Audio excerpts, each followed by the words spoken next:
But I don't know that it matters anymore. This is psychotic. Ukraine is the enemy of this country.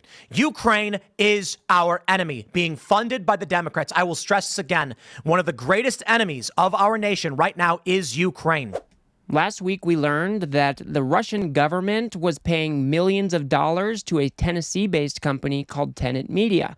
And Tenet Media was using that money to license content from people like Dave Rubin, Benny Johnson, Tim Pool, and a few others. Now, according to the indictment, these content creators had no clue this money was coming from Russia.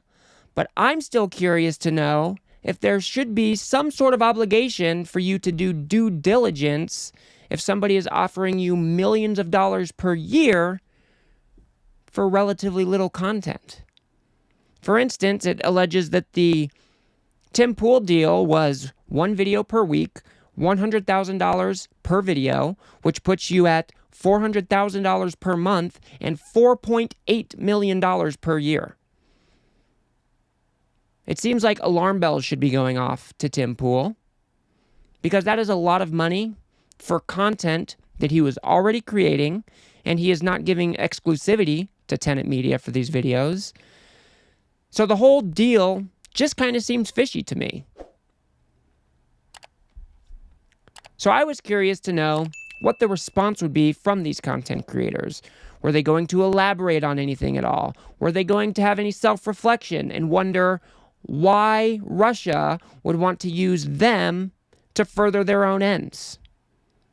Those are the questions that I would be asking myself if I were caught in a similar situation. Let's go ahead and take a look at what Benny Johnson said shortly after the indictment dropped. He said, "A year ago, a media startup pitched my company to provide content as an independent contractor. Our lawyers negotiated a standard arm's-length deal, which was later terminated. We are disturbed by the allegations in today's indictment, which make clear that myself and other influencers were victims in the alleged scheme. My lawyers will handle anyone who states or suggests otherwise." Now, I wouldn't expect Benny Johnson to come write a whole long novel about his involvement, but I have been trying to keep an eye on his content, and as far as I can tell, he has not addressed these allegations any further. I haven't seen any videos where he speaks about it. I haven't heard any audio where he speaks about it. So, as far as I can tell, this has been his only response to the indictment that was unsealed late last week. And we go ahead and look at Tim Pool, who has been talking about this stuff on video. Let's go ahead and see what he had to say. But now news broke. The DOJ said that there's this RT employees were covertly funding a U.S. company publishing thousands of videos in furtherance of Russian interests. And it is presumed that company is Tenet Media. For those aren't familiar, this is a new media company, and we license one of our shows, Culture War, to them. And now I'm getting hit up by like everybody in the media. They're emailing me and they're tweeting at me and sending me DMs being like, what's going on with this? Well, I'll make clear immediately in the start of the show. Did you read the indictment? It clearly says that I, as well as the other personalities, were victims. We were deceived by people intentionally to trick us into licensing our content to them. I will add, I have a statement about this, which, we'll launch the full segment, but we never produced anything for them. We had an existing show that was already in production that they licensed distribution for, which meant that the show that we already produced appeared on their network. That was the gist of the deal. So Tim Pool is right to say that the indictment says they had no knowledge that this money was coming from Russia. But that still doesn't make me feel any better calling these guys a victim when they're receiving hundreds of thousands of dollars per video. It seems to me that if you've got so much money being thrown at you and you're not even having to do any extra work for that money, and instead are just providing them a video that you already made, it seems like some red flags should go up. I don't think I'm alone here in thinking that. It seems to me, especially if you wanted to protect your reputation, at least for your own reputation, you would want to do some due diligence, figure out where this money was coming from, see if there was any nefarious actors behind that money, or do whatever you could to make sure that everything is on the up and up. Now, it is possible that Tim Pool did do some due diligence and everything checked out. That's possible. But in the event, or in a scenario where that is the case, it seems to me like he would be releasing some communications with Tenet Media to further prove that he had no involvement with the Russian actors. You know what I mean? But instead, we just hear these people claiming the victim card and saying, we were deceived, we had no clue. Then they're kind of just throwing their hands up in the air like it doesn't really matter a whole lot. But if I was in their shoes, I would be doing everything I can to make sure that at least my audience knew that I was not involved with one of our adversaries, the Russians. So I think it's quite wild that we haven't heard anything of substance come out from Tim Pool or these other people involved. And then there is Tayler Hansen. I think he was one of the smaller creators that was working with Tenet Media. Let's go ahead and see what he had to say, and then we'll discuss.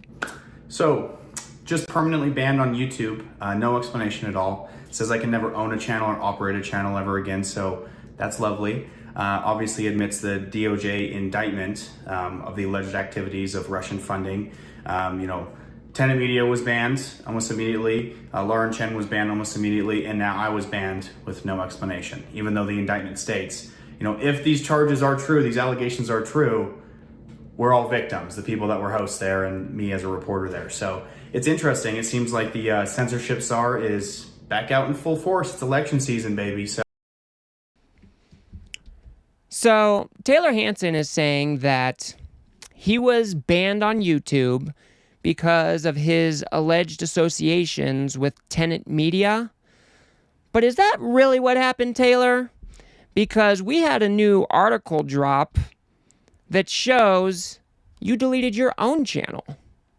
So basically what it looks like is he was trying to use the victim status from this Russia story to garner more support for his new Rumble channel. Let's go ahead and read this really quick. Tenet reporter Tayler Hansen claimed YouTube banned him after the indictment, but YouTube confirmed he deleted his own channel in an apparent attempt to hijack victimhood and garner support for his new Rumble channel. Pretty slimy behavior, Taylor.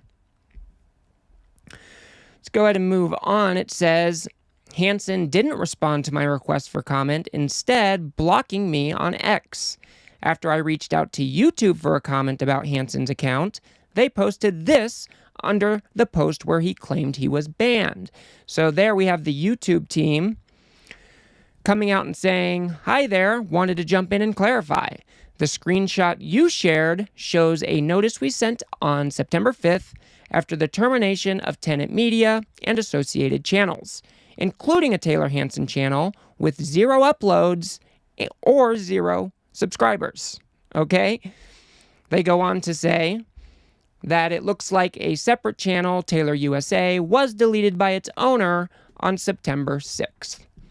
So it looks like what happened is maybe Tenet Media had a sister channel for Tayler that had 0 uploads, 0 subscribers, and when the Tenet Media channel got banned or deleted, so too did that Tayler Hansen channel.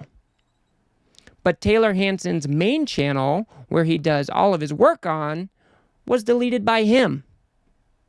Now, I don't know how this makes sense for Tayler Hansen. He's trying to claim that this is big tech overreach or whatever, but it doesn't seem to make sense that you'd want to delete YouTube to try to get people to move over to your Rumble channel. I'm not sure if that makes a whole lot of sense to me, but it is what it is. Shout out to Steven Monticelli for doing that reporting. I thought it was absolutely hilarious when I figured out that this is the game Taylor Hansen was trying to play. So what do you guys think? Do these content creators have an obligation to figure out where large amounts of money for their content is coming from? Or does it matter at all? According to the indictment, all these guys knew is that Tenet Media was a US-based company that was paying them exorbitant amounts of money for their content. But as I stated before, it seems like alarm bells should have been ringing because no other content creators are making these types of deals where you are licensing only 4 videos per month and making nearly $5 million per year. And I think that we are near the election, and you should be watching out for nefarious actors trying to involve themselves in U.S. elections. I do not think that is an unreasonable ask. You have a huge following. Some of these people have over 2 million subscribers. They get massive amounts of views on YouTube and their other channels. I think they owe it to their audience and to the American people to be better informed about where large amounts of funding are coming from. So I want to know what you guys think. Let me know in the comments. That's going to do it for me on this one. If you got anything out of this video, if you could remember to smash that like button and hit subscribe, maybe share it with a friend or two, I'd very much appreciate that. If you think I got something wrong, or if you disagree with me about something, feel free to drop a comment below. And if you want to learn about the original indictment, the story behind it, who was involved, the types of money we're talking about, go ahead and watch that video on the screen now. And I will see you guys on the next one.